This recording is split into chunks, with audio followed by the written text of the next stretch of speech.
आदरणीय विश्वव्यापी फैलिएर रहनुभएका सम्पूर्ण पवित्र आत्माहरूलाई सर्वप्रथम साथसाथै परमेश्वरको आशीर्वाद, त्यसपछि मेरो हृदयदेखिकै नमस्कार।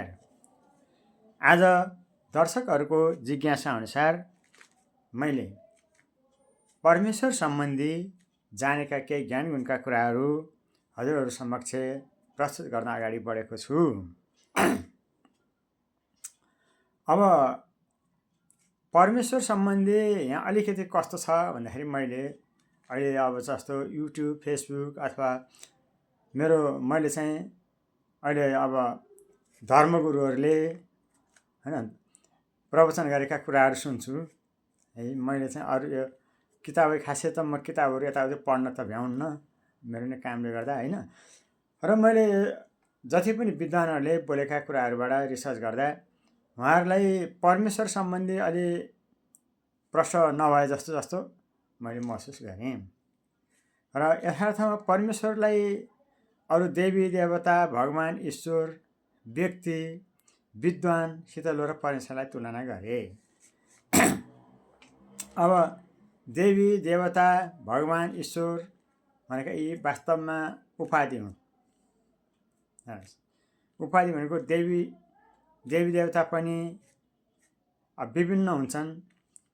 एउटा निश्चित शक्ति र निश्चित योग्यताका आत्माहरूलाई देवी देवता भनिन्छन्। एउटा निश्चित शक्ति र निश्चित योग्यताका आत्माहरूलाई ईश्वर भनिन्छन्। र अब भगवान चाहिँ अब यहाँनिर कस्तो छ भन्दाखेरि भगवान त एउटा स्तरका आत्माका प्रत्येक व्यक्तिलाई नै भगवान भन्न थाले। तर यथार्थमा हो के त भन्दाखेरि भगवान पृथ्वीमा कहिल्यै जन्म लिनु हुँदैन है। भगवान यो ईश्वरको त परमेश्वरको त अब परमेश्वरको म बुझाउँदैछु। भगवानले पृथ्वीमा कहिल्यै जन्म लिएर यो भौतिक देहमा भगवान कहिल्यै पनि आउनुहुन्न।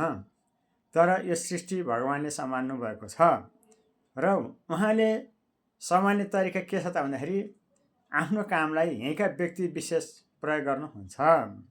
र यिनै व्यक्ति विशेष प्रयोग गरेर जुन व्यक्तिको सहायताले आफ्नो काम सम्पन्न गर्नुभएको छ उसलाई भगवानको शक्तिले त्यहाँ सहायता गरेको हुन्छ र उसको काम उत्कृष्ट देखिएपछि मान्छेले उसलाई भगवान भनेका हुन्छन्।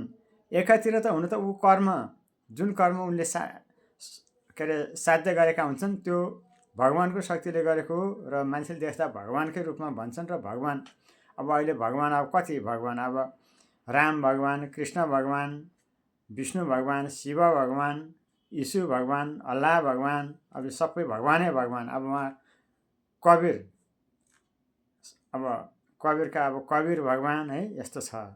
तर यथार्थमा यी चाहिँ सिधा हिसाबले भन्दा चाहिँ यी भगवान पनि हुन्। यी स्वयं भगवान होइन कि यिनले गरेका कर्म भगवानकै कर्म हुन् र यिनले जुन कर्म साध्य गरे त्यो भगवानकै सहायताले गरेका हुन्। र त्यहाँ त्यो कर्ममा शक्ति दिएको, कर्म सफल गराएको त भगवानले नै हो। तर यी के हो जस्तो हामीले भात पसिँदा पन्युको सहायताले भात पस्केको जस्तै यो कर्म भगवानको सहायताले गरेका हुन् र यी सबै भगवान भन्ने। तर भगवान मेन भगवान भनेको शक्ति हुनुहुन्छ, उहाँ व्यक्तिको रूपमा हुनुहुन्न। र यी व्यक्तिलाई भगवान भन्ने छ अब यो भनेर आएको चलन छ। अब त्यो भन्नेलाई उहाँहरूको भावनाले के देखेर भन्नुभयो त्यसलाई हामीले केही भन्न मिलेन। र देवी देवता भनेका नि एउटा उपाधि नै हुन् र ईश्वर भनेका नि उपाधि हुन्।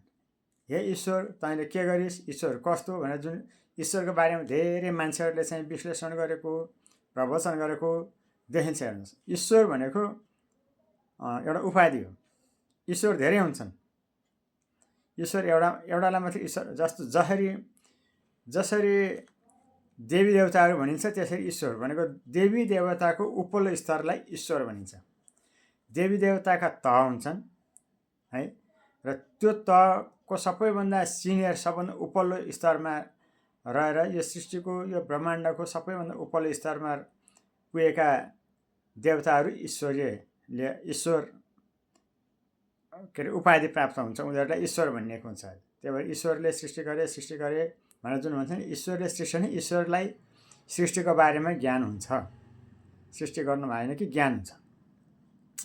अब गयो परमेश्वरमा भनेपछि अब यो सबै एउटा एउटा जिम्मा लिएर काम लिएर एउटा योग्यता प्रदर्शन गरेर शक्ति प्रदर्शन गरेका आत्माहरू हुनुभयो है भने यो जति पनि छन् यी चाहिँ हाम्रो यहाँका आत्मा हुनुभयो भनेदेखि परमेश्वर ईश्वर र परमेश्वरमा आकाश जमिनको फरक हुन्छ।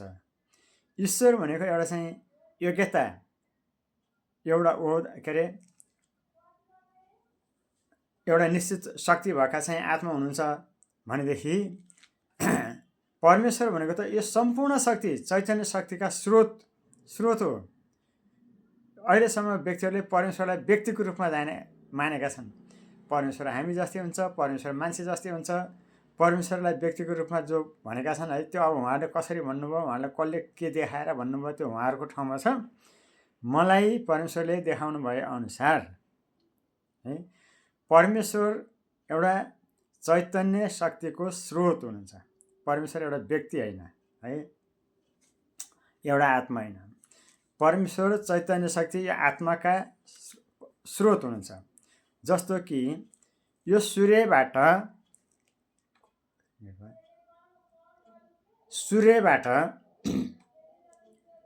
भौतिक शक्ति निस्केर सारा ब्रह्माण्डलाई उज्यालो गराएको छ। अथवा हाम्रो यो पृथ्वी अहिले सम्झिनुमा हाम्रो पृथ्वीमा सर्लक्क उज्यालो सूर्यको प्रकाशले गराएको छ। हुन त बत्तीले नै उज्यालो बनाएको छ भन्लान् मान्छेले, हो यो बत्तीहरूले उज्यालो बनाएको छ है। सिधा हिसाबले हेर्दा के देखिन्छ भन्नुलाई भने देवी देवतालाई ठ्याक्कै यो बत्ती देखाउनुहुन्छ मलाई, र परमेश्वर यो सूर्य हो। ठ्याक्कै यो सूर्यले जसरी सिङ्गो पृथ्वीलाई उज्यालो गराएको छ त्यसरी नै परमेश्वरको चैतन्य शक्तिले सिङ्गो ब्रह्माण्डलाई उज्यालो गराएको छ। यो सिङ्गो ब्रह्माण्ड मात्रै भएन, सारा ब्रह्माण्डमा परमेश्वरको चैतन्य शक्ति फैलिएर चैतन्य शक्तिको स्रोत एउटै परमेश्वर। भौतिक शक्तिका स्रोत अनगिन्ती छन्, गनेर नसकिने छन्। जस्तो कि कुनै वस्तुको चाहिँ परिधि असीमित छ, केन्द्र एउटै छ भने जस्तै परमेश्वर चाहिँ सम्पूर्ण ब्रह्माण्डको सारा तत्त्व हो, ज्ञान शक्ति है र चैतन्य शक्तिका स्रोत परमेश्वर। परमेश्वर कोही एउटा व्यक्ति हुनुहुन्न, परमेश्वर भनेको चैतन्य शक्तिको स्रोत। र जति पनि देवी देवता भगवान् ईश्वर उहाँहरू दैवी देहले यो संसार चैतन्य शक्तिको सहायताले देख्नुभएको हुन्छ। र हामी भौतिक देहधारीले भौतिक सूर्यको सहायताको भौतिक सूर्यबाट निस्केको प्रकाशको सहायताले देख्छौँ भने दैवी देहले चैतन्य सूर्यको सहायताबाट निस्केको शक्तिको चैतन्य शक्तिको सहायताले देख्नुहुन्छ। अब हजुरहरूले परमेश्वर सम्बन्धी प्रश्न भयो नि, परमेश्वर भनेको चैतन्य शक्ति नभएर कि चैतन्य शक्तिका स्रोत परमेश्वर हुनुहुन्छ।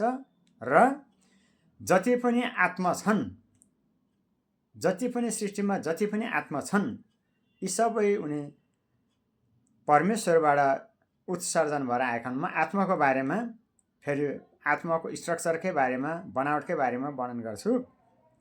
अब यहाँ त कस्तो छ, आत्माको बारेमा नबुझेर मान्छेले कमिलोमा नि भगवान हुन्छ, हामीभित्र नि भगवान छ, तिमीभित्र नि भगवान छ, कमिलोमा नि भगवान छ, प्रत्येक प्राणीमा भगवान छ भनेर वर्णन गर्नुहुन्छ, त्यो आत्माको बारेमा नजानेर है। भगवान हाम्रा यस्तो शरीरभित्र एउटा कमिलोमा आएर भगवान बस्नुहुन्न। हामीले जस्ताको तस्तै जान्नुपर्ने हुन्छ। र परमेश्वरको कस्तो विशेषता छ भन्नलाई भने सम्पूर्ण चैतन्य शक्ति पनि उहाँबाट उत्सर्जन भएर फैलिएको छ। यही चैतन्य शक्ति जसरी यो सूर्यले पृथ्वीलाई एककोरो चाहिँ उज्यालो गराएको गराइ छ नि त, रेगुलर उज्यालो गराएको गराइ छ, रेगुलर है, कहिले नन स्टप भन्छ अङ्ग्रेजीमा, नेपालीमा अब नरोकिकन उज्यालो गराएको गराइ छ भने जस्तै परमेश्वर चैतन्य शक्तिका स्रोत यो सूर्य जस्तै रूपमा बसेर सम्पूर्ण ब्रह्माण्डमा चैतन्य शक्ति छोड्ने काम पनि परमेश्वरको निरन्तर एउटा पक्षबाट निरन्तर चैतन्य शक्ति छोडिरहनु भएको छ। र अर्को पक्ष के छ, चैतन्य शक्तिका विभिन्न प्रकृतिका शक्ति बिन्दुहरू हुन्छन्। त्यसमध्ये एक किसिमको शक्ति बिन्दु जुन आत्मा हो, त्यसको बारेमा त्यो बनावट म भन्छु। यो आत्मा चाहिँ एउटा विशेष प्रकारको शक्ति बिन्दु जुन यसरी नै बाहिर उत्सर्जन भएर ब्रह्माण्डमा जताततै फैलिरहेको हुन्छ। हेर्नुहोस्, जताततै फैलिरहेको हुन्छ। अब मान्छेहरूले के हुन्छन् भने मान्छे मरेर पुनर्जनी हुन्छन्, यस्तो हुँदै हुँदै गएर यो मान्छे होइन पुनर्जनी हुँदै कति सिद्धिनु पर्ने, कति आउनु पर्ने, कति आइराखेको यो भन्छ नि। यो कस्तो छ भन्दाखेरि यो जुनी लिएर मनुष्य जस्तो यो भौतिक देहमा प्रवेश गरेर शक्ति प्राप्त गरेर उपल्लो स्तरमा पुगेका, ज्ञानले परिपूर्ण भएर उपल्लो स्तर एउटा चाहिँ योग्यता हासिल गरेका आत्मा त उही हामीले अब देवी देवतालाई 33 कोटी देवता भन्छन् मान्छे। 33 कोटी भनेको त 33 करोड हो। कहाँ हुनसक्छ 33 करोड भन्ने जुन भनाइ छ नि, वास्तवमा 33 करोड भने त मलाई त अब हाम्रो नेपालमा 3 करोड, यहाँ कहाँ कति करोड जनसङ्ख्या छ भन्छन् है। मलाई त देवी देवता त 33 करोड भन्दा त बढी जस्तो लाग्छ। हेर्नुहोस्, किन भन्दा हाम्रो पृथ्वीभन्दा धेरै ठुलो एरियामा देवी देवता बस्छन्। पृथ्वीको बाहिर त्यो लेयरको बारेमा बुझेपछि थाहा हुन्छ। बरु यो पृथ्वीमा मान्छे हेर्दा पाताला देखिन्छन्, देवी देवताहरू त्यति घन रूपमा हुन्छन्। हेर्नुहोस्, त्यही भएर अब यो सङ्ख्या त कसरी गनेर भने त्यो कुरो अब त्यस्तो कुरो मलाई थाहा हुँदैन। तर के भन्दाखेरि 33 कोटी भन्दाखेरि 33 प्रकारका भनेर जुन हाम्रो वर्णन गरिएको सुन्छु मैले होइन, अब धर्मशास्त्रमा अथवा धर्मविदहरूले भन्नुभएको। र 33 प्रकारका त्यो पनि सत्य उत्तर हुनसक्छ, त्यो कुरो आफ्नो ठाउँमा छ। तर 33 करोड भन्ने कुरो देवी देवता 33 करोड भन्ने झुटो होइन। देवी देवता 33 करोड होइन, अझ बढी होला जस्तो मलाई लाग्छ। किन भन्दा यो पृथ्वीको परिधि अब हाम्रो कसरी भन्ने कुरो अब मसँग नजिकै भए म प्रश्न बुझाइदिन्थेँ। अब यो भिडियोमा त्यतातिर नलागौँ। र अब परमेश्वरको विशेषता के छ त भन्दाखेरि एकातिर तपाईँको चैतन्य शक्ति निरन्तर छाड्न पनि उहाँले सक्नुभएको छ, र अर्कोतिर फेरि यो सम्पूर्ण ज्ञानको व्यवस्थापन गर्ने पनि परमेश्वर हो। र फेरि अर्कोतिर फेरि तपाईँको सम्पूर्ण आत्माको व्यवस्थापन गर्ने पनि परमेश्वर नै हो। र फेरि हरेक एउटा योग्यता प्राप्त भएका आत्मा के जस्तो मुक्ति भएका पवित्र आत्माहरू, मुक्ति भएका आत्माहरू चाहिँ यो ठ्याक्कै ब्रह्माण्डभन्दा बाहिर, ब्रह्माण्डभित्र मुक्ति भएका रहँदैनन्। मुक्त भनेको यो ब्रह्माण्डको नियम कानुन, यहाँको व्यवस्था, यहाँको चाहिँ कमजोरीबाट मुक्त भनेको यो ब्रह्माण्ड ठ्याक्कै बाहिर हो। त्यो पनि म वर्णन गर्छु है।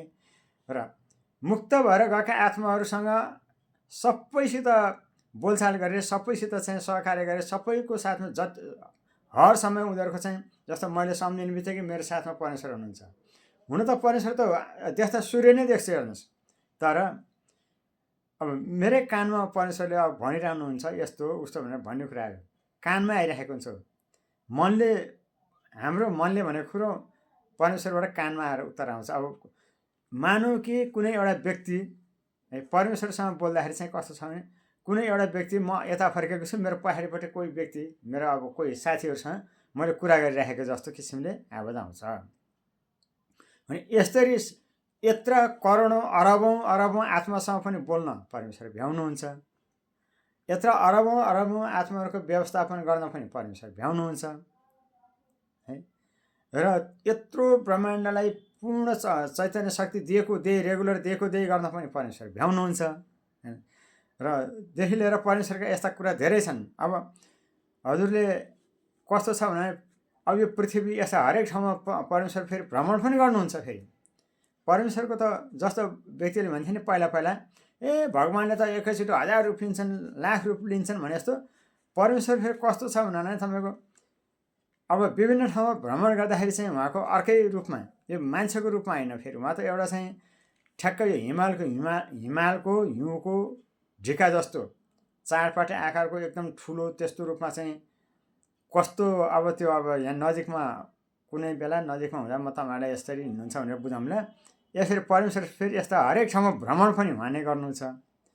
अब परमेश्वरको शक्ति कस्तो छ भन्दाखेरि यत्र ब्रह्माण्ड, हाम्रो यो पृथ्वी मात्रै होइन, यस्ता सृष्टि भएका अरू पनि छन्। र हरेक ठाउँमा जसले जस्तो मानौँ कि अहिले मैले परमेश्वरलाई सम्झेँ होइन, अहिले मैले परमेश्वरलाई सम्झेँ, मेरो म यहाँ छु नि, म ठ्याक्कै परमेश्वरको अगाडि परमेश्वर हामीसँग होइन कि हाम्रो इमेज परमेश्वरसँग पुगिराखेको हुन्छ। परमेश्वरले मानव कुनै ठाउँ हेर्छु भनेर चाहनु मात्रै भयो। समुद्रमा कुनै एउटा माछा हेर्छु, यहाँको कस्तो माछा रहेछ हेर्छु भने उहाँले चाहनु भयो भने त्यो समुद्र उहाँकै अगाडि हुन्छ। उहीँ टक्रक्क यहीँ आएर परमेश्वर यहीँ आएर हेरेछ र उहाँ पुगेको हुन्छ। यस्तो हुन्छ भनेको परमेश्वरको शक्तिको त अब फेरि शक्ति भनेर फेरि परमेश्वरको कस्तो छ भन्दाखेरि यहाँ फेरि व्यक्तिहरूले परमेश्वरको शक्ति चाहिँ ढुङ्गो पनि परमेश्वरले बनाए, माटो पनि परमेश्वरले बनाए, यो आकाश परमेश्वरले बनाए, पृथ्वी परमेश्वरले बनाए भनेर जुन भन्छन् नि, फेरि यस्तो चाहिँ होइन है। फेरि उहाँ परमेश्वरको शक्ति चैतन्य शक्ति हो, त्यो सेन्सिटिभ पावर चैतन्य शक्ति हो। उहाँको काम गराइ उहाँको शक्तिको फेरि आफ्नो क्षेत्र छ। उहाँले फेरि परमेश्वर सर्वशक्तिमान भनेर जुनले भन्छन् यो भन्न मिल्दैन। किनभने परमेश्वरले ढुङ्गो बनाउन सक्नुहुन्न, माटो बनाउन सक्नुहुन्न। यो परमेश्वरबाट बनेका ढुङ्गा माटा होइनन्। परमेश्वर स्वयं चैतन्य शक्तिको स्रोत हो, भौतिक शक्तिको स्रोत पनि होइन। तर परमेश्वरले भौतिक चिजलाई प्रयोग गर्नुहुन्छ। अब हामी नै चैतन्य शक्तिलाई भौतिक शक्ति प्रयोग गरेर यो सृष्टि गर्नुभएको छ। हामी त बिचमा हो नि त। चैतन्य शक्ति नि हो, भौतिक शक्ति नि हो। चैतन्य शक्तिले भौतिक शक्ति प्रयोग गरेर यो सृष्टि गर्नुभएको हो र यो ज्ञान परमेश्वरले स्थापित गर्नुभएको, परमेश्वरले दिएको ज्ञान अन्तर्गत भएको सृष्टि भएको। तर जस्तो कि हजुरहरूले कसरी जानुपर्छ भन्दाखेरि एउटा साउले बैंक खोल्यो, होटल पसल खोल्यो, 10तिर चाहिँ 10वटा व्यवसाय खोले छन्, हरेक ठाउँ म्यानेजर राखेर त्यहाँ व्यवस्थापन गरे हुन्छन्, आफै गरेर त सम्भव हुँदैन। भने हाम्रो यो सृष्टिलाई पनि यो सृष्टि गर्दा जुन ज्ञान अन्तर्गत सृष्टि गर्नुभएको छ, जुन विधान परमेश्वरले बनाएर चाहिँ दिनुभयो, त्यो सृष्टिको यो विधानलाई यहाँ लागू गर्ने र यसको हाम्रो यो सृष्टिको उपल्लो परमेश्वर त अब सबैका सृष्टिका मालिक हुनुभयो भने उहाँलाई यहाँ मालिक हुँदैन। यो सृष्टिको हाम्रो सृष्टिको यो विधानलाई सक्रिय गराएर यो सृष्टिलाई चाहिँ सम्हाल्ने विधाता हो। विधाता भन्ने हुन्छ। विधाता भनेको व्यक्ति नभएर शक्ति हो। फेरि यो सृष्टि विधाता अन्तर्गत भइरहेको छ, संरक्षित छ। जस्तो तपाईँ हाम्रा कर्मको लेखाजोखा राख्ने र त्यसको तकदिर तय गरेर त्यो तकदिरको रक्षा गर्ने यावत काम सबै विधाताले गरेछ। र त्यो विधाताले देवी देवता भगवान् ईश्वरसम्मको कन्ट्रोल उसैले गरेको हुन्छ। भगवान्ले पनि विधाताको अन्तर्गतमा रहेर काम गर्नुपर्छ, ईश्वरले पनि विधाताको अन्तर्गतमा रहेर काम गर्नुपर्छ। त्यसै कारणले निष्ठुरी दैव यस्तरी मार्यो भन्छ नि मान्छेले, तिनै देवी देवता भगवान् ईश्वरको भक्ति गर्दा गर्दै पनि उनकै अगाडि चाहिँ दर्जनाक पीडा लिएर मरेको उनीहरूले हेरेको छन्, केही गर्न सकेका छैनन्। किन त भन्दाखेरि उहाँहरूको क्षमताभन्दा बाहिर भयो।